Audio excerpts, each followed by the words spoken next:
Quand vous lisez la Bible, vous allez voir un jour dans Luc 7, 6 à 9, c'est l'histoire du centurion romain qui rencontre Jésus, qui lui dit, Jésus dit, attends, il dit, t'as pas besoin de venir chez moi, tu as besoin juste de dire une parole. Et mon serviteur sera guéri, parce que moi, qui suis soumis à des autorités, à des supérieurs, j'ai aussi des gens qui me sont soumis. Je dis à l'un, va, il va, viens, il vient, fais, il fait. Toi, tu n'as pas besoin de te déplacer. Tu es un supérieur. Donne juste tes ordres, et il sera fait selon ta parole. Voici la vision que ce centurion, ce militaire, avait compris de Jésus. Et Jésus dit, je n'ai point vu une foi aussi grande dans tout Israël. C'est-à-dire, cet homme avait une compréhension du royaume. Il avait compris le royaume. Et il s'était juste.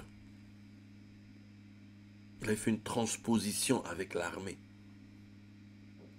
L'armée dont on dit que la mère des armées, c'est la discipline. Donc, lui-même, il obéit à des gens. Donc, à lui aussi, des gens obéissent. Il sait comment ça se passe. Et donc, lui s'est donc mis sous Jésus.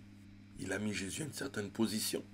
Et il lui a dit, donne juste des ordres à tes serviteurs. C'est cette foi-là qui a guéri son serviteur. Le fait d'avoir cette vision des rangs. Quand vous lirez 1 Corinthiens 15, 22 à 23, là-bas aussi on explique. Quand on parle de la résurrection, on dit chacun en son rang. Même si on nous dit que nous sommes tous assis au-dessus des lieux célestes, au-dessus des cieux, on n'a pas dit qu'on est tous assis pareil. On nous dit ici, chacun en son rang. Chacun en son rang. Si on doit tous briller comme des étoiles, on n'a pas tous le même éclat. Et ça, c'est quelque chose que notre chair n'aime pas accepter. Notre chair n'aime pas accepter ce principe-là. Et pourtant, la seule personne de qui Jésus a dit qu'il avait une grande foi, c'est quelqu'un qui a compris ça. Quelqu'un qui a compris que nous sommes... Il y a des rangs. Quand vous lirez Ecclésiaste 5, Ecclésiaste 5, 7 à 8, il est dit ceci. Si tu vois dans une province le pauvre opprimé et la violation du droit et de la justice, ne t'en étonne point. Suivez. Car un homme élevé est placé sous la surveillance d'un autre plus élevé, et au-dessus d'eux, il en est de plus élevé encore. Un avantage pour le pays à tous égards, c'est un roi, craint par tous, honoré du pays. Donc vous voyez que il y a toujours un épiscopos, c'est-à-dire quelqu'un qui surveille au-dessus. Il y a toujours un point élevé au-dessus du tien, jusqu'à ce que tu arrives au point où on dit, Jésus lui-même dit, mon Père est plus grand que tous. Et on va arriver à l'endroit où on dit, parce qu'il s'est rendu obéissant. Ça c'est dans Philippiens 2, 8 à 11. Tout à l'heure j'ai parlé d'Ecclésiaste 5, 7 à 8.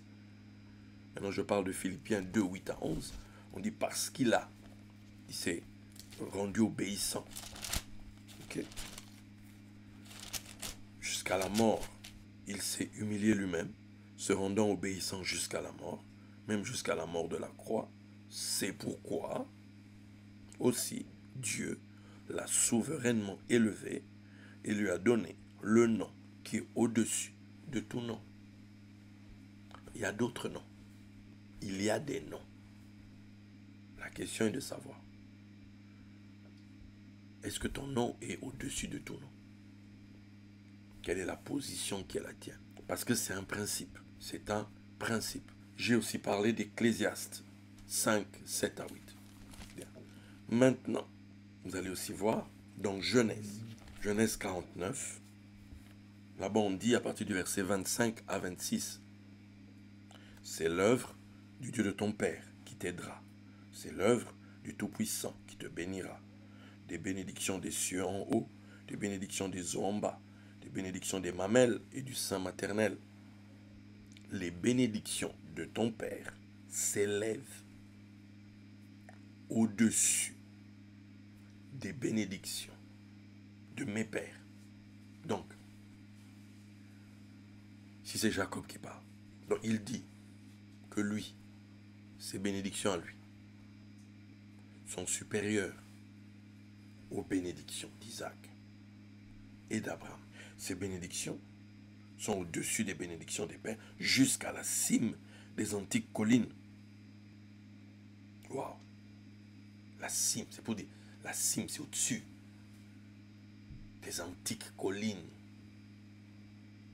On dit que tout ça là, soit sur la tête de Joseph, sur le sommet de la tête du prince de ses frères. Donc, maintenant, vous avez ces deux aspects. Vous avez la réalité du terrain. La réalité du terrain, c'est que on vit dans un monde où il y a des rangs, où il y a des rampes, où il y a des degrés, où il y a des levels. Allez en boxe, il y a les différents niveaux.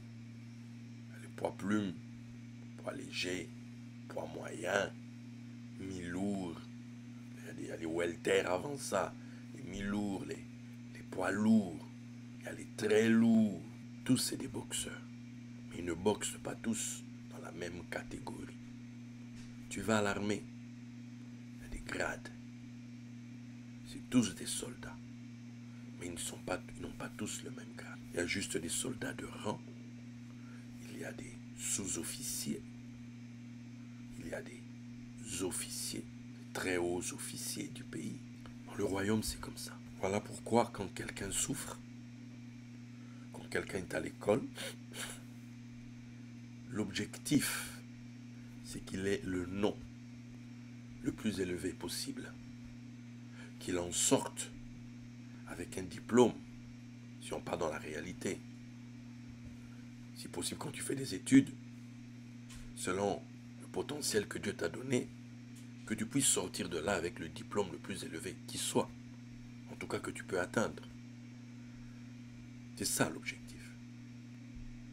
Maintenant, en fonction des possibilités des uns et des autres, il ne peut juste pas. Donc tu le sais qu'en sortant de l'école, le jour où quelqu'un qui a un diplôme supérieur à toi va arriver, s'il prétend au poste, lui déjà, son diplôme lui donne accès à un salaire, à une rémunération, à des rémunérations, salaires différents. Il peut prétendre à certaines choses auxquelles toi tu ne peux pas prétendre. À moins que. Ok? Donc, quand tu es dans ta phase souffrance, quand tu es dans ta phase étude, tu dois comprendre pourquoi en fait. Quand j'étais à l'université, quand j'ai commencé au campus de Kinshasa, notre salle de première année de droit, elle était pleine de monde. C'était plein, plein, plein. D'autres même n'avaient pas de place. Il fallait venir vite pour réserver ta place si tu voulais t'asseoir devant. Mais quand tu te retrouves dans les années deuxième licence, quand tu te retrouves pour devenir assistant, quand tu te retrouves pour faire un doctorat, vous n'êtes pas nombreux. Peut-être vous vous retrouvez, vous êtes moins de 5 ou 5, moins de 10. Mais chacun de vous pèse. Entre-temps, beaucoup se sont contentés, soit je te parle du point de vue du Congo, du graduat, ou juste de sa propre licence, ou simplement ils ont abandonné les études. Et très peu vont côtoyer la cime, tu vois, la cime des hautes montagnes, les antiques collines. Allez, ceux qui se sont élevés, très peu vont jusque-là. Beaucoup ne vivent que dans des rangs en bas là, sans avoir dans l'idée, sans savoir qu'au-dessus d'eux, il y a des mondes, qu'au-dessus d'eux, il y a des rangs, qu'au-dessus d'eux, il y a des levels, qu'au-dessus d'eux, il y a des strates de vie. Tu verras des gens qui vivent, mais en fait, tu vois la femme sunamite ici, vous verrez plus tard que elle continuait d'entretenir sa relation avec l'homme de Dieu. En cas de problème, elle savait où elle allait. Parce qu'il y avait un homme qui, selon son niveau, gérait ces mondes-là. Vous voyez, quand on voit un homme de Dieu, le souverain sacrificateur d'Israël, par exemple, dans la Bible, il portait sur lui des pierres précieuses avec les noms des 12 tribus, plus les noms des patriarches, et on y rajoutait les Shevetim Yeshurun, c'est-à-dire les 12 tribus. Il y a 12 et puis tribus, Shevetim Yeshurun, nom poétique d'Israël, comment Dieu l'appelle. Donc ce gars-là portait sur son cœur la vie des 12 tribus. Et qui dit 12 tribus, dit donc toutes les grandes familles, toutes les branches, c'est-à-dire tout, leur vie, leurs espoirs, leurs rêves, leurs espérances, les choses qu'ils font, leurs entreprises, tout c'est sur son cœur. Un homme porte sur lui des mondes. Avec sa bouche, il influence des vies. Avec sa bouche, le cœur du roi, on dit, Dieu l'incline d'un côté ou d'un autre. Sa joie est en bénédiction. Sa colère est messagère de mort. Ça influence qui? Ça impacte qui? Tous ceux-là qui ont été mis, qui ont été inscrits sur son cœur. Il porte sur lui la vie des multitudes. Quand on dit, si un est mort pour tous, c'est que tous sont morts, afin de vivre pour celui qui est mort pour eux. Donc, des villes entières, des étendues entières, vont donc dépendre des souffrances d'une personne. Des souffrances d'une personne.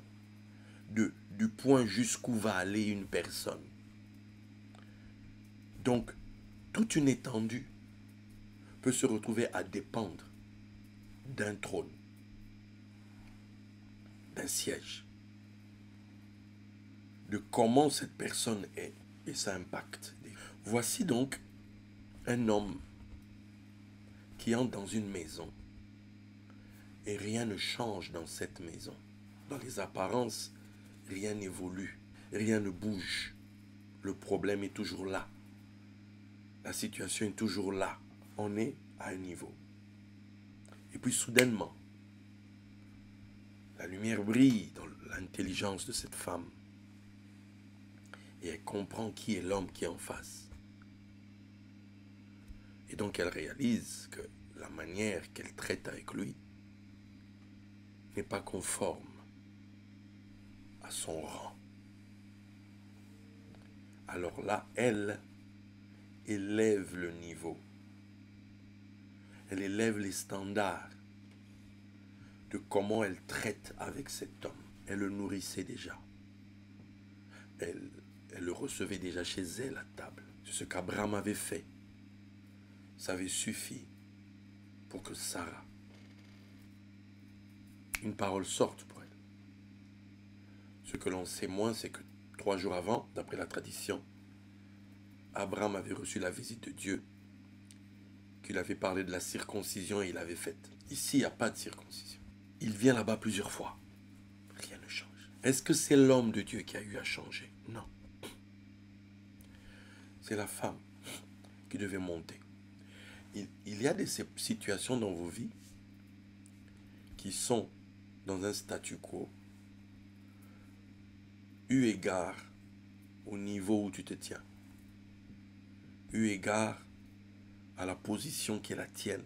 Et cette situation pourra perdurer, pourra continuer, tant que tu ne changes pas le game, tant que tu ne fasses pas l'instar de David, à qui Gad a dit « monte ». David vivait dans son royaume.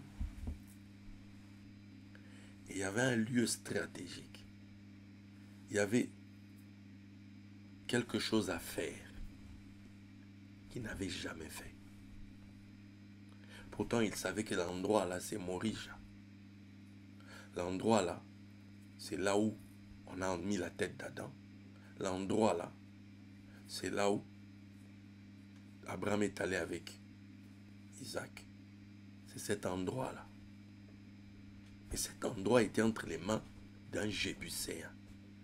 Les gars qui étaient les anciens propriétaires qui vivaient à Jérusalem, qu'on appelait Jébus.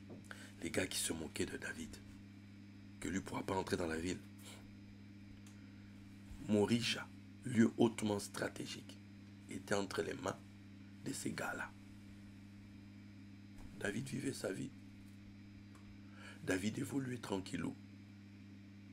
Et puis bim, un problème est arrivé. David est perdu. Il fallait monter. Il fallait monter en fait.